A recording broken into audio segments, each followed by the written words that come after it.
My name is Deen.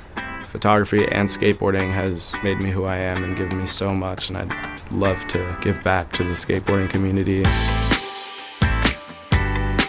My project is about breaking the stereotypes on skateboarding and skateboarders. My goal was just to teach life lessons through skateboarding. Deen is the founder of Next Up. I wanted to support the kids academically and expose them to jobs and careers that they might like because they're skaters. Vina is trying to give these kids a safe space to express themselves through skateboarding, but also learn skills that can help them out in life in general. Welcome to the biggest achievement of my life, dude. Here's the lounge where kids play ping pong, pool, air hockey. We got a yoga room, a music room, magazine library. The idea here is that the kids are turning pro skaters. They're releasing their own signature shoes, so they need to come up with an ad to sell it. Wow. Over here in the computer lab where the kids are learning how to design their own skate ramp.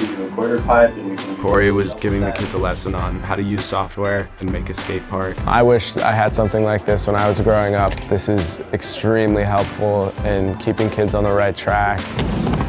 We tell the kids, skateboarding imitates life. We fall, get hurt, get back up, trying again, try to deal with setbacks, but never giving up. I've never really been just injected into a space and started taking photos, so I learned a lot about how important meeting the people you photograph beforehand is, and how important a real conversation with the person you're taking photos is. Are there any kids here now that you think you have a special relationship with? He picked Miguel, and he said that from the day they met, they were close friends and had a lot in common. These are nice. Maybe just a few more like that. Fist bump. Yeah. Perfect. But a lot of these kids don't come from the greatest neighborhoods, but you don't have to be confined into these spaces. You can do literally whatever you want to do. 2, 3, Next Up! That's what I'm talking about. Next Up is inspiring kids to learn about the world outside of skateboarding and to not be afraid to do something you've never done before. And if you try hard enough, whatever you're doing, you can be successful at it.